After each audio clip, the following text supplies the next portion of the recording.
Linjani ihlobo zami, ngabe linjani lapho likhona? Ngithemba ndithola likahle. Sokulamalanga amaningi singangeni lapha ekhaya. Namhlanje ngingene nje kancane ingiphawule ngendaba engiyibona kuleli viki elidlulayo lona leli edlulileyo. Ngabona enye ividiyo esenziwa ngomunye umuntu ekhuluma ngendaba. In fact wafaka lama-newspaper articles ayikhuluma khonaphana abantu besola. Umuntu esola kuthiwa nguminister wani, esola ngendaba ukuthi why abantu bakithi bevuselela amasiko abo, bevuselela ubukhosi basemaTebeleland. Ngase ngizibuza nje ngathi inkinga abalayo ngiyani, inkinga yini inkinga yabo lo mbuso wasemaTebeleland? Because mina angiboni ukuthi ukubuswa kwezwe lesiZimbabwe lisolani ekuvuseleleni umbuso wasemaTebeleland. Sesithi ubukhosi basemaTebeleland, ngingathi ukuthi umbuso ekuvuseleleni ubukhosi basemaTebeleland. Ngidinga ngiswele ukuthi ikuyini okwenza ukuthi ikuyini okuyinsolo yabo ngokuvuselelwa kobukhosi basemaTebeleland. Because ngathi uyakunanzelela ubukhosi they recognize izinduna njani, but izinduna phela kumele zibe lenkosi. Angikutholi ukuthi iproblem yabo, inkinga yabo lobukhosi basemaTebeleland ukuthi buvuselele bona buhlezi bukhona. Nxa ukuthi kulezi nduna kusho ukuthi kumele ukuthi kube le nkosi yakhona, and akubambani lwezombusazwe. This issue I don't even understand ukuthi iproblem yabo ingaphi khonapho, because these two things they do not relate. Izinduna zilamandla afika to a certain extent. Yes, I do understand that, but ubukhosi kulezi insuku, even ungakhangela unikeze example eSouth Africa.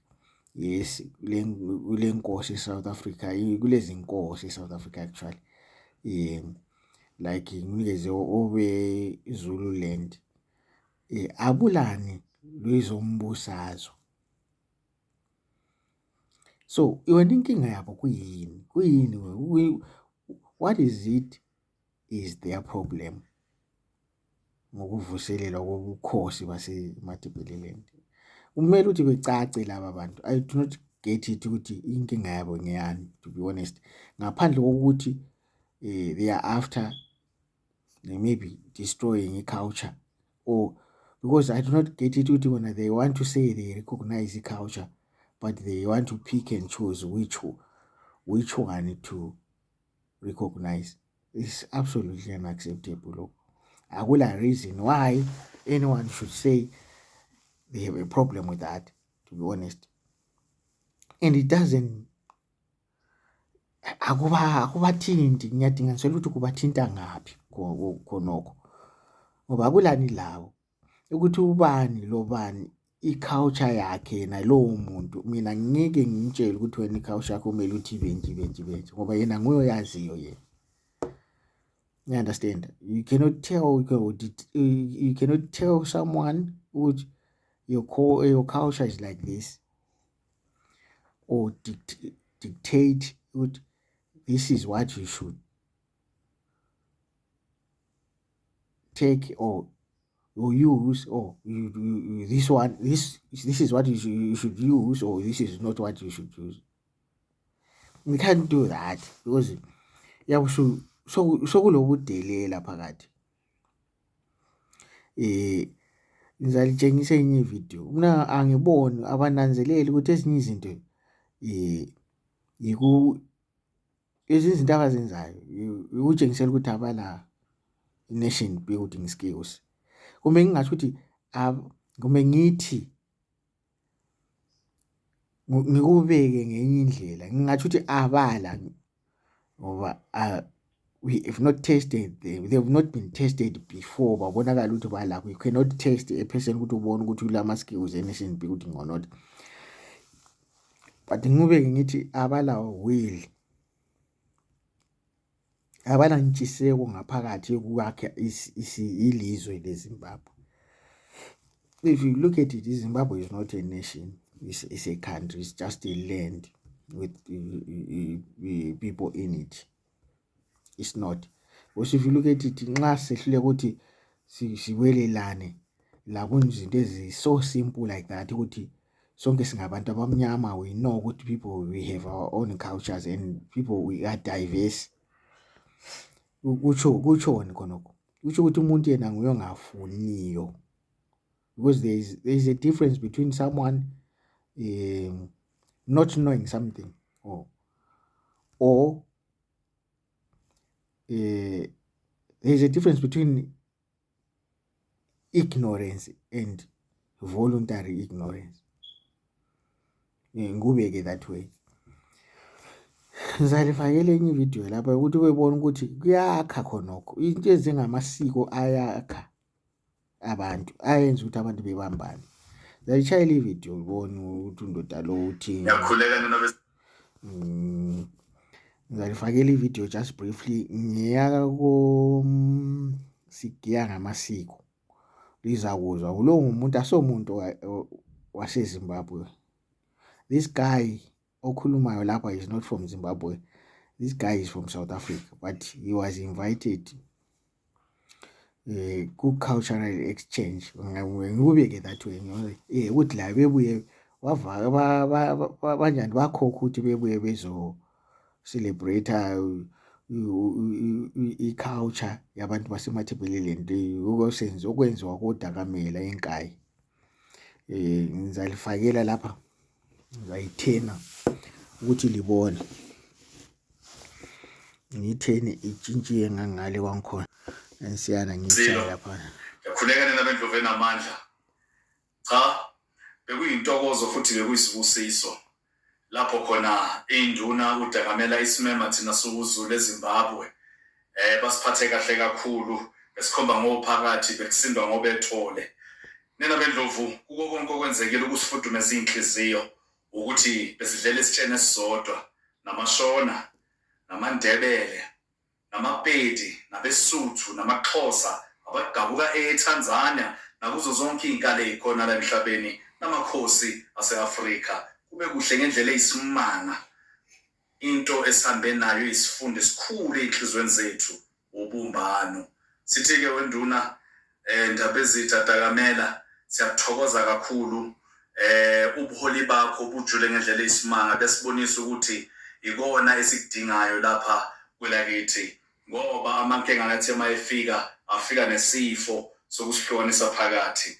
Imicimbi-ke efana nemklomelo kaDakamela ibaluleke ngendlela eyisimanga, ngoba bonke kade benza izinto ezinhle batholile imklomelo yabo, noma ngabe bekuwumshona, noma ngabe bekuwumndebele, noma ngabe bekuwumXhosa, noma ngabe bekuwumZulu, bengakhethwe umuntu, bengakhethwe phela emasini. Ngakho-ke siyathokoza kanti futhi nangonyaka ozayo yebo lizibonele bayithi ngixolise lapha ngisebenzisa i-primitive technology, angikabile technology straightforward. Uyatsho lapha obekhokhiwe ovela kwele South Africa uthi khona yena bekulomuntu wonke koDakamela bekulomuntu khonapho kule umcimbi okade ukhona wakaDakamela ube khona ubulelani u-King of the Ndebelezo ube khona khonapho. Ngabe kade kuyukuthi kumbe uyi-threat ke ebantwini, kumbe ukuthi ubekwa kwakhe kube yi-threat, kuyi-threat kwezombusazwe. Pho manje abantu laba ababizwayo from all over Africa bayabilanda uzokwenzani khonapho. Hayi asikubeke nini kube sobala.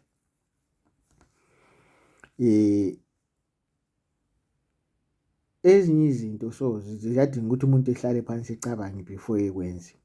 Indlela eyakhulunywa nguyena lo ndoda lo kuthiwa ngubani, engambona kuma-newspaper, wayefaka kuma-newspaper, abantu abaningi they commented about that.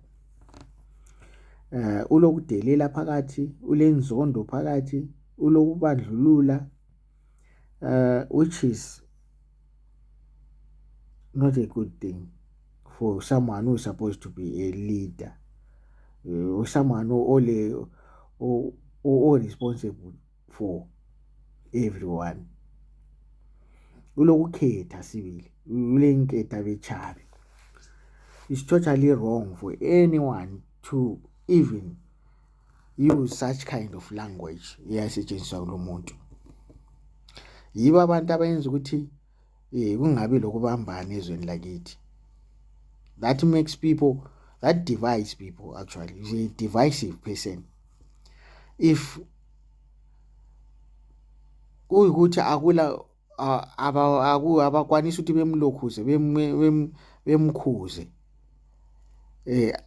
laba abasebenzisana laye kumbe laba osebenza labo, sizamtshela thina ukuthi iyekele leyo nto. Wathi nabantu we know ukuthi iZimbabwe is a diverse, si-diverse sinjalo, we are one people. Vumela abantu benze i-culture yabo ngendlela abafuna ngayo. Let people be free. Izinto uyabona kuyaprove ukuthi abantu baseZimbabwe abakho free.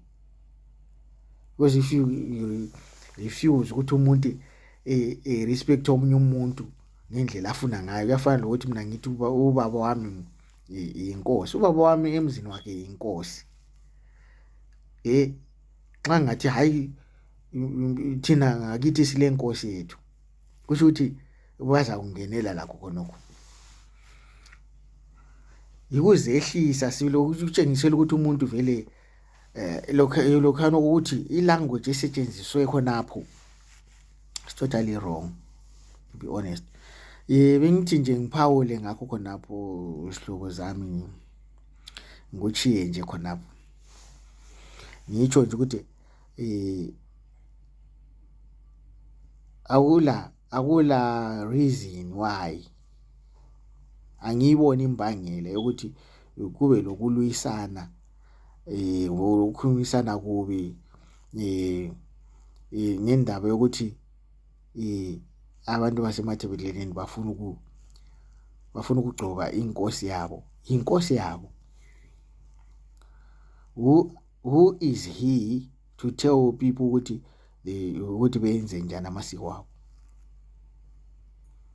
Wrong lokho. Kumele bemkhuze sibili. Umuntu enza ukuthi abantu bakithi bengabambani, abantu baseZimbabwe. Kumele kube lezinye izinto esivumelana ngazo ukuthi lokho konje will not accept. Into ezinjengazona lezi. Will not let anyone etshela omunye umuntu ukuthi isiko lakhe aliqhakathekanga kwedlulela omunye umuntu. Will not let anyone yenza into enjengale, ekhulume isebenzisa amagama njengalawo ongasebenzisayo. Into okumele ukuthi isibambanise into ezinjengazona lezi. Kuqalela khona entweni ezincane ukuze kufike entweni ezilokhu ezibamba umuntu wonke. Ngiyabonga hlobo zami.